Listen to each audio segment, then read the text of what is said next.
j'ai parlé de Cinco. Et depuis, ça fait des vagues. Bon, comme moi, je suis... moi, j'ai des yeux partout. Vous savez, je disais, j'ai dit plusieurs fois ici que en matière de communication, la crédibilité du messager précède le message. Quand le messager est crédible, le message ne souffre d'aucune ambiguïté. Et c'est pareil pour les journaux. Il y a des gens qui ont passé des années à bâtir leur crédibilité, à bâtir leur notoriété. Et une fois qu'ils ont atteint un niveau de notoriété, les gens leur font naturellement confiance. Et j'ai toujours donné l'exemple, par exemple, l'exemple typique du journal Mediapart en France. En France, Edwige Plenel a travaillé tellement de façon dure. Il est resté sur les principes et il a bâti un modèle de médias connu pour sa rigueur. Au point qu'aujourd'hui, Mediapart, on a d'ailleurs même on a parlé longuement l'année dernière dans nos formations, n'a même pas besoin d'aller faire encore une quelconque recherche. Il y a des gens naturellement qui leur apportent des dossiers. Eux, ils se chargent de vérifier, de confronter les sources et de les publier. Et le Canard enchaîné, c'est pareil. Aux États-Unis, il y a des médias que j'ai visités, c'est pareil. C'est des médias d'une très grande notoriété. Et moi, la petite crédibilité que j'ai fait que j'ai des gens partout. Il y a toujours quelqu'un quelque part qui, voyant quelque chose d'anormal, m'interpelle directement ou m'interpelle par personne interposée. J'ai toujours des gens quelque part. Et donc, dans tous les domaines, j'ai quelqu'un quelque part. Si demain vous me demandez de vérifier qui a pris l'avion aujourd'hui à l'aéroport, est-ce qu'il y a quelqu'un qui est dedans, je peux vous dire. Si demain vous dites qu'il y a un bateau qui est arrivé au port, il y a ci, il y a ça, je peux vous dire. Parce qu'il y a toujours quelqu'un quelque part qui va me renseigner. Et ça, c'est un travail qu'on a fait pendant de longues années. Et surtout quand on sait protéger ses sources et que les formateurs savent que vous êtes un journaliste qui protège vos sources et que vous ne les mettez pas en danger, ils seront toujours là pour vous informer. Pendant que j'étais en train de faire le live la dernière fois ici, sur Cinco,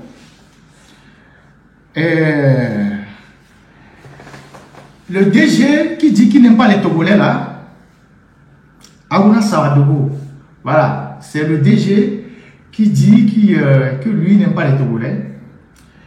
Et en privé, il a eu même à dire que si ça ne tenait qu'à lui, de l'agent de sécurité jusqu'au directeur, ça ne devait être que ses frères, pas un Togolais. Mais ce que ce monsieur ignore, c'est qu'il est au Togo. Il exploite les mines du Togo. Il est sur le territoire togolais. Il vit du Togo. Il vit au Togo. Il vit du Togo. J'ai mis sa photo sur ma page. Il y a un autre dont je vais mettre la photo tout à l'heure. Et donc, on ne demande pas, c'est pas de la mer à boire qu'on demande à Cinco. Nous demandons juste à Cinco de respecter le code du travail, d'engager des Togolais dans la direction de la société.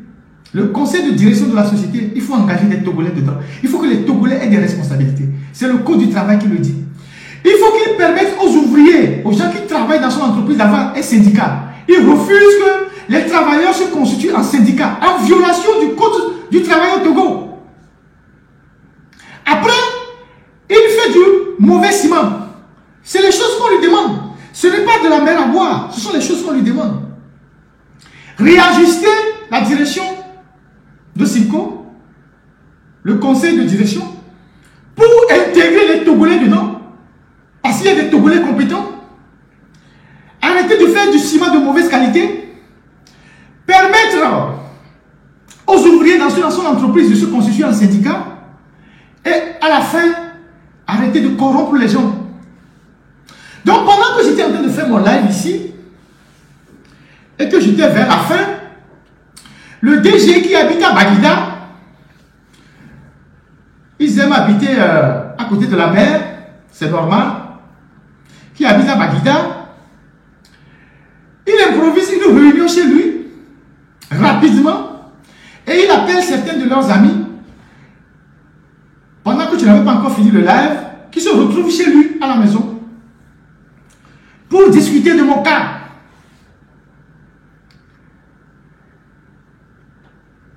À peine, j'ai fini mon live, que j'ai fini, j'ai éteint les micros là, que j'étais au courant qu'ils étaient en réunion. C'était le dimanche, à pareille heure. Bon, moi j'ai rien dit. Et comme j'ai toujours, je sais pas, il y a toujours des gens qui suivent des gens. Donc j'étais là. Et parmi ces gens, les gens qui ont assisté à cette réunion, il y a un opérateur économique togolais que je vais interpeller. Monsieur Tété Ahorikpe, vous êtes le voisin de Haruna Sawadogo à Baguida. Je voudrais vous dire de ne pas vous mêler de cette histoire. C'est vrai que vous, les hommes, les opérateurs économiques ou les hommes d'affaires, c'est l'argent qui vous intéresse. Votre pays ne vous intéresse pas. Votre pays peut être dans la boue. Si vous pouvez vous associer à des étrangers pour piller votre pays, vous êtes prêt à le faire. L'essentiel, c'est que vous ayez votre compte bancaire rempli. Nous, on se bat pour les Togolais. On se bat pour le Togo. On se bat pour les jeunes diplômés togolais qui sont en train de faire du zénidien. Vous, vous avez déjà réussi. Vous vivez dans les domaines de 8 lots, de 10 lots. Vous avez des biens partout. Arrêtez de vous mêler de cette histoire. Sinon, vous allez prendre une balle perdue. Vous étiez à la réunion. Vous êtes l'ami à ce fameux Sawadogo. Vous étiez à la réunion. Sinon, vous allez prendre une balle perdue.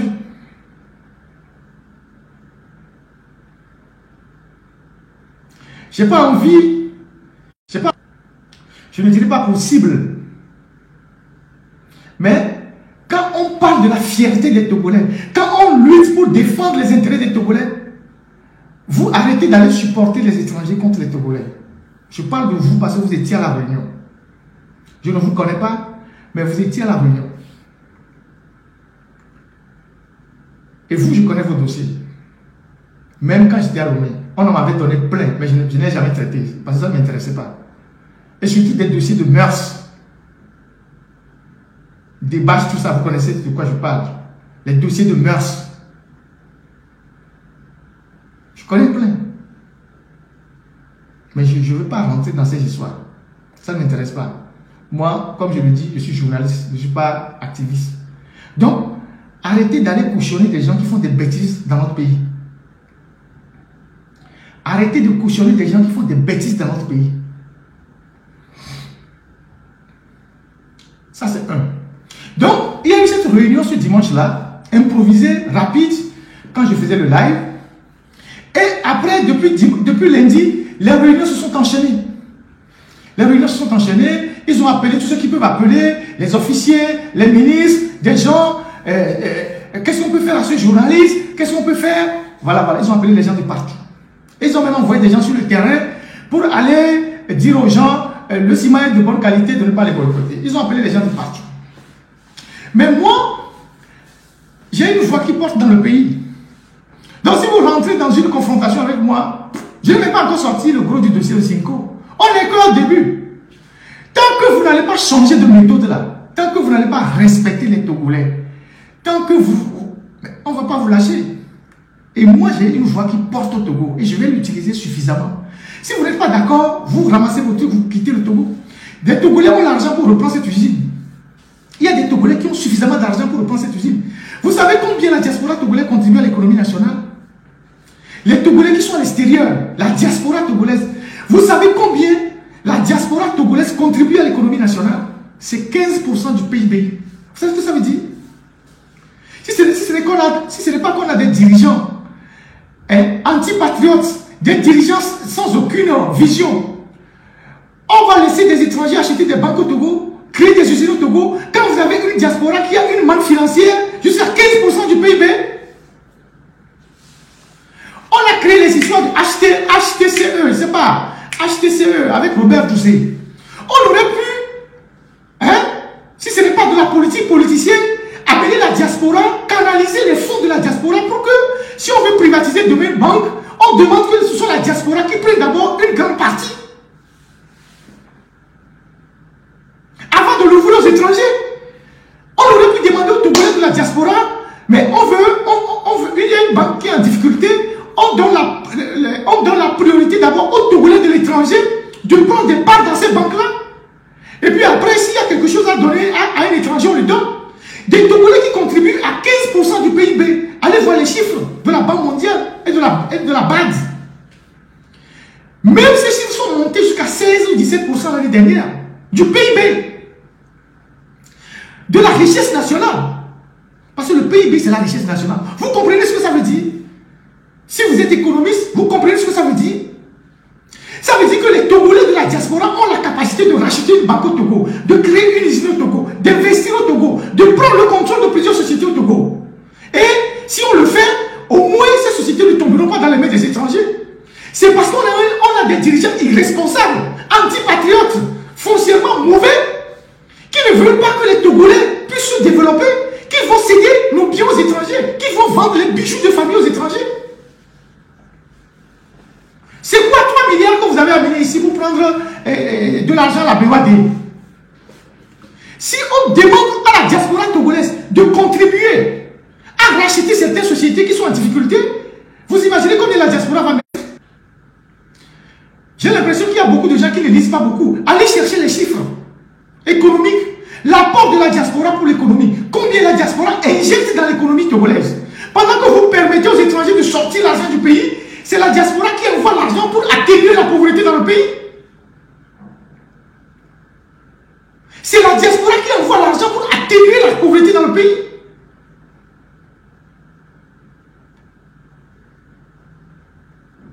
Alors, et donc, toute la semaine, c'est des réunions sur réunions, le grand malaise, il y a ça, qu'est-ce qu'on peut faire à ce journaliste, qu'est-ce qu'on peut faire.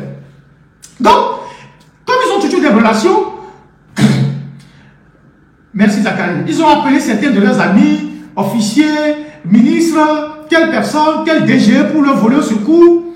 Et ils ont étudié toutes les options, comme on le dit dans la guerre, toutes les options sont sur la table. Ah, comment on peut faire pour ce journaliste? Il y a ceux qui leur ont dit, ah, le journaliste là, vous ne pouvez pas, parce que. Et comme Soulou Banka vient le faire, ils ont commencé par partager de l'argent pour que les gens puissent écrire pour redorer leur image dans l'opinion. Vous êtes libre de le faire. Vous êtes libre de le faire. Seulement, ça ne va rien apporter tant que vous n'allez pas changer votre méthode. Et donc, de mardi jusqu'à samedi, non, jusqu'à vendredi, ils ont reçu des colonels, vous savez, les officiers togolais qui n'ont pas de dignité, qui sont prêts à vendre leur pays pour de l'argent. Ils ont reçu des colonels, ils ont reçu des journalistes, et tout et tout. Si à partir de demain,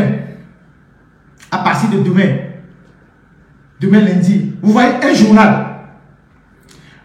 journal qui met Simco, le bon ciment ou machin, sachez qu'ils sont passés à la caisse. Et c'est ça qui fait très mal pour nous, les Togolais qui sont des patriotes.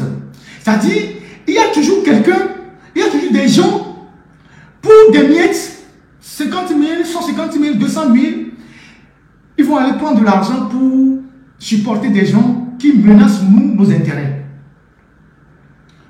Qui menacent nos intérêts. Qui menacent les intérêts des Togolais. Et celui qui va aller écrire ça, il a peut-être un frère qui est au chômage, qu'on aurait pu engager dans cette société. Il a un oncle qui est au chômage, qu'on aurait pu engager dans cette société. Il a un cousin qui est au chômage, qu'on aurait pu engager dans cette société. Et donc, ils ont reçu des officiers.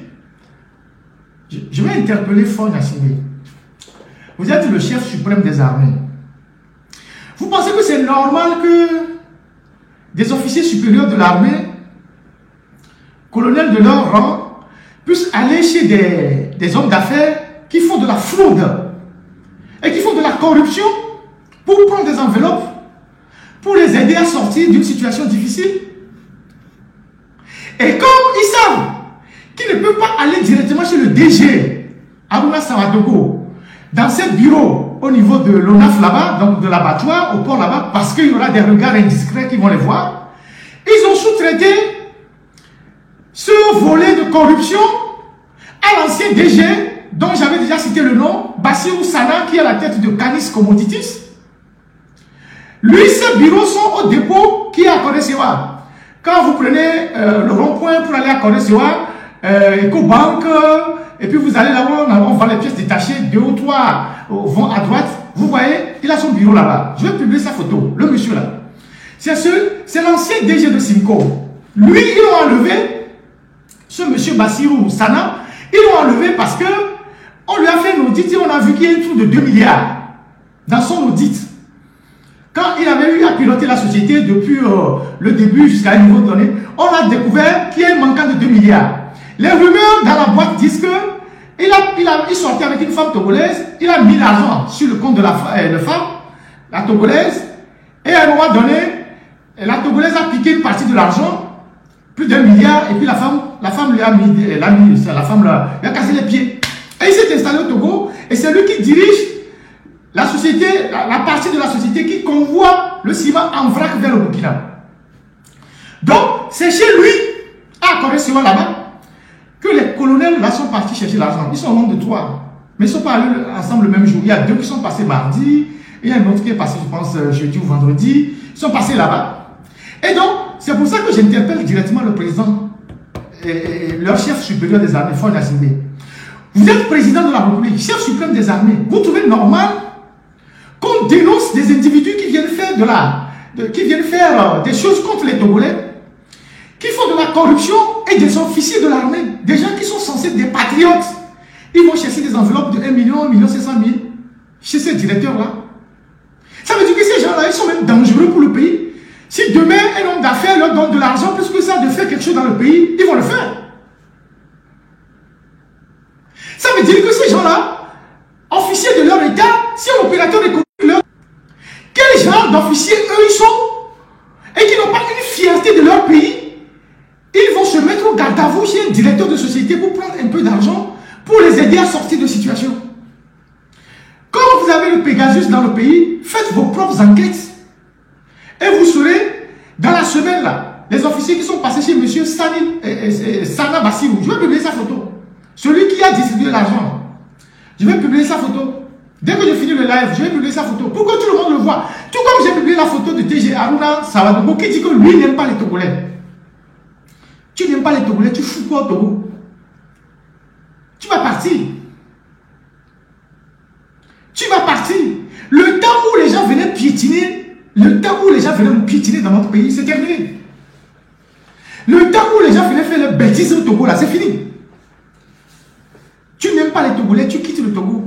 Tu peux emporter ton usine, on s'en fout. On s'en fout. Les Togolais ont les moyens de créer une usine et d'employer leurs frères. Si vous ne voulez pas vous plier aux règles du Togo, on s'en fout. On va vous mettre dehors. Et moi, je m'engage pour ça. Parce que je suis fondamentalement patriote.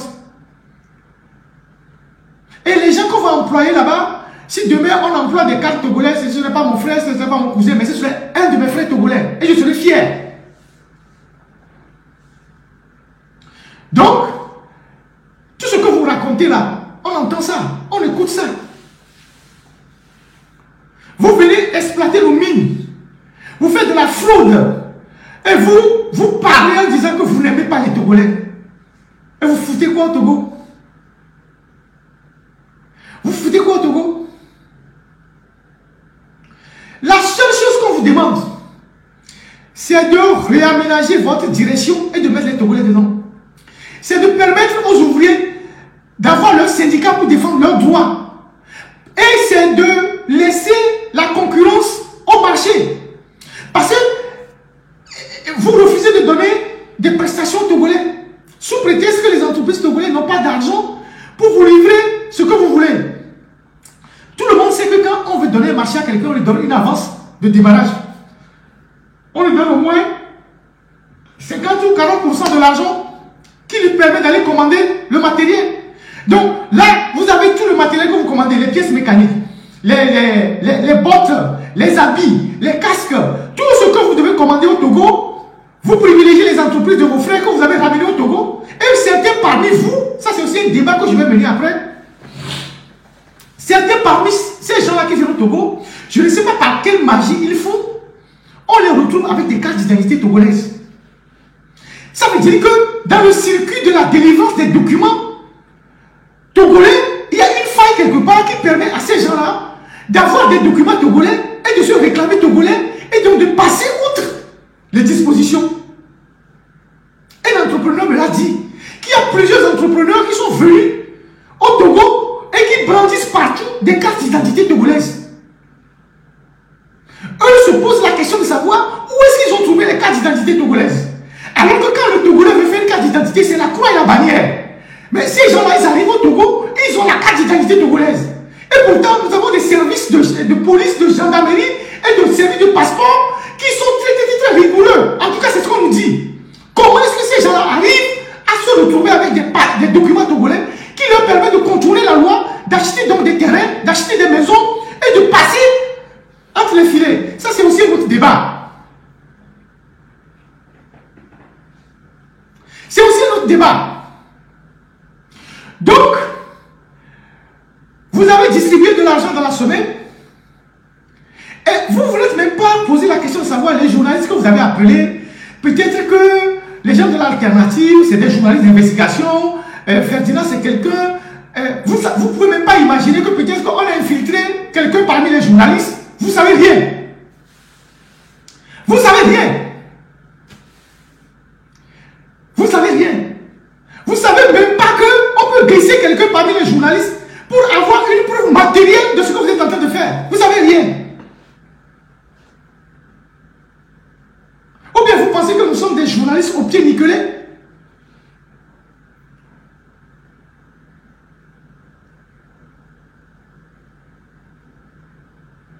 Donc, à partir de demain là, sur toute la semaine, on va voir ceux qui vont dire que Simco fait un bon travail au Togo. Dès que vous verrez quelqu'un l'écrire, tirez vos propres conclusions. Moi, je n'irai pas plus loin. C'est vrai que dans notre corporation, il y a ce qu'on appelle la riposte. Quand vous sortez un dossier, ça permet à des gens de manger. Bon, c'est tant mieux, les gens iront manger. Mais ici, on parle des Togolais qui sont privés d'emploi, des Togolais qui ne peuvent pas travailler, des gens qui violent notre loi et qui emploient leurs frères à la place des nôtres. Donc, ça dit que nous devons être tous touchés par cette histoire. Même stage, même simple stage, ils refusent de donner aux Togolais. Il faut venir leurs frères pour venir faire du stage payant. Quand les Togolais viennent, ils disent le stage gratuit. Vous, les gens de Simco, vous financez les étudiants de votre pays à Liamon, au détriment des autres étudiants. Comment est-ce que vous pouvez arriver chez nous et vous créer la division parmi la communauté étudiantine? Les gens vous ont demandé d'aider l'université, je ne sais pas, les écoles de formation dans les BTP à l'université, tout ça. Vous avez refusé, mais vous prenez de l'argent. D'ailleurs, vous trouvez, sur quel bénéfice vous avez de l'argent et vous distribuez aux gens comme ça? C'est sur quel bénéfice de la vente du ciment et vous avez autant d'argent que vous distribuez aux gens comme ça? Vous avez scolarisé les enfants de certains barons. Je ne vais pas le dire maintenant. Vous avez scolarisé les enfants de certains barons. Vous payez leurs frais de scolarité. Comme les gens de Contour Global ont fait pour les enfants de Damipi. Ils ont pris leur scolarité aux États-Unis. Vous financez les études de certains enfants des barons et des officiers. Ça, je vais le dire aussi après. Vous n'avez aucune idée de tout ce qu'on a contre vous.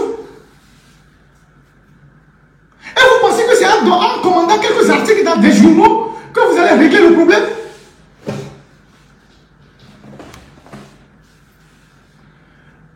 Vous financez les étudiants de votre pays à l'EAMO en participant à diviser les étudiants de l'EAMO. Pourquoi vous ne donnez pas de l'argent à tous les étudiants de l'EAMO? Ils sont de toutes les nationalités pour leur permettre de s'éclore. Pourquoi vous privilégiez juste les vôtres? Pourquoi vous privilégiez juste les vôtres? Vous vous foutez de nous, quoi? Vous pensez que c'est en donnant les 1 700 000 à quelques officiers véreux là que vous allez régler le problème? Vous pensez que c'est ça? Ok, allons-y. Allons-y. On va voir jusqu'où vous arriverez. De toutes les façons, nous sommes là. Il y a plein de Togolais qui ont travaillé à l'érection de cette usine-là. Beaucoup ont leurs droits, ont été privés de leurs droits. Il y a des soudeurs qui ont travaillé là-bas. Vous avez même refusé de leur payer les heures complémentaires, même le repos compensatoire. Vous avez refusé de leur accorder. Ils ont travaillé comme des ouvriers au XVIIIe siècle. Vous les avez exploités à des températures élevées. Les gens rentrent dans des fours jusqu'à 80 degrés, 120 degrés. Ils ont travaillé. Vous les avez payés, ça vous. Et vous avez engagé des incompétents. Vous avez fait venir vos frères, dont certains ont des diplômes même douteux. Et c'est eux qui ont les postes de responsabilité. Et les Togolais qui ont les diplômes, vous refusez de les engager. Et vous pensez que c'est un distribuant l'argent à quelques, je ne sais pas, officiers d'opérette là, qui n'ont aucun patriotisme. Hein? Eux, ils ont fait les écoles d'officiers pour rien. Ce n'est même pas des patriotes. Vous pensez que c'est avec eux que vous allez régler le problème? Les autres officiers sont fiers de leur pays, comme les gens de chez vous. Ils luttent pour leur pays. Mais les nôtres, ils passent pour taper le garde à vous pour prendre 500 000. Parce qu'ils ont une copine à gérer le week-end. Ou bien ils ont une maîtresse qui manque de l'argent. C'est ça les officiers qu'on a chez nous. C'est pour ça que le pays tourne en rond. C'est ça la réalité. C'est ça la réalité.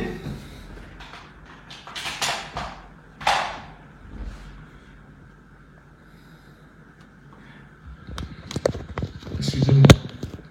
C'est ça la réalité. Donc, vous là, moi, je vous tiens à l'œil. Je vous tiens à l'œil. Pour le moment, continuez pas à vous agiter. Tant que vous n'allez pas corriger les anomalies que nous avons relevées, personne n'est contre vous. Hein. Personne ne vous veut du mal. Mais si vous voulez rester au Togo, vous voulez faire les affaires au Togo, vous avez l'obligation de respecter les lois togolaises, de respecter les Togolais. Les Togolais sont très bons. C'est des gens qui sont accueillants. À n'importe quelle heure, tu arrives sur le Togolais, il va ouvrir ta maison, sa maison, tu vas rentrer dedans, il va te préparer à manger. Mais si tu le piétines, il va te montrer. Pendant longtemps, vous nous avez piétiné. Des gens nous ont piétiné. On reviendra sur le cas de tous ceux qui sont là, Libanais, Indiens, Chinois, qui nous embêtent dans notre pays. Je vais les prendre un à un. Et on va réveiller les Togolais contre ces gens-là. Donc vous êtes vos voisins. Donc vous avez intérêt à vous calmer. Si vous voulez qu'on maintienne des relations de bon voisinage, vous avez intérêt. Vous avez intérêt.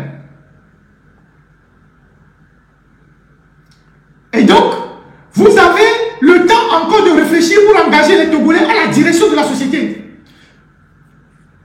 Et vous avez encore le temps de donner de stage aux Togolais, aux étudiants togolais qui finissent leurs études et qui ont besoin de stage. Et vous allez leur donner les stages payants comme vous donnez les stages payants à vos frères, quand vous faites venir à l'avion. Sur quel bénéfice vous avez vous distribuer l'argent comme ça dans le pays? C'est vrai que la première année, l'hôtel ne vous a pas dérangé. La deuxième année, l'hôtel ne vous a pas dérangé. Ça vous a permis d'engranger de l'argent et de l'utiliser maintenant pour corrompre les gens. Vous savez que la corruption, vous tombez sous le coup de la loi? Vous savez qu'avec la corruption, vous tombez sous le coup de la loi? Vous savez ça? Vous pouvez enterrer les bœufs. Ou bien, on dit que vous êtes spirituellement fort. Les gens ont peur de vous. Spirituellement fort. Ouf, rien à foutre. Vous êtes spirituellement fort. Ça sert à quoi? Votre spirituellement fort. Moi, il n'y a rien à foutre de ça.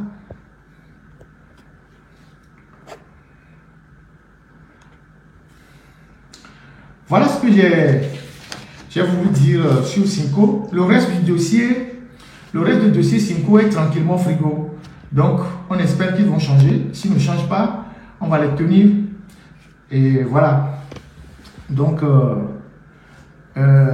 voilà ce que je voulais dire sur Cinco. Et donc, comme j'ai des gens partout. J'ai des gens partout. J'ai des gens partout. Lorsqu'on dit que quelqu'un a le don d'ubiquité. Je n'ai pas ce don, mais j'ai les gens partout. Il y aura toujours quelqu'un qui va m'informer quelque part.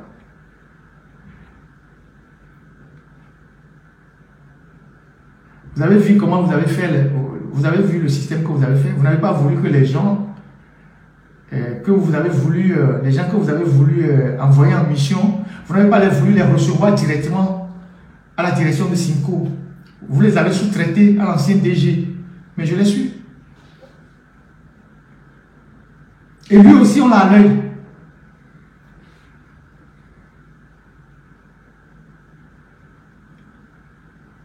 Voilà. Donc, voilà le dossier Cinco. Continuez pas à faire vos réunions. Continuez pas à appeler vos officiers. Continuez pas à distribuer de l'argent aux gens. Vous ne réglerez aucun problème. Nous, on sera là. On sera là pour vous mettre. On sera là pour vous redresser.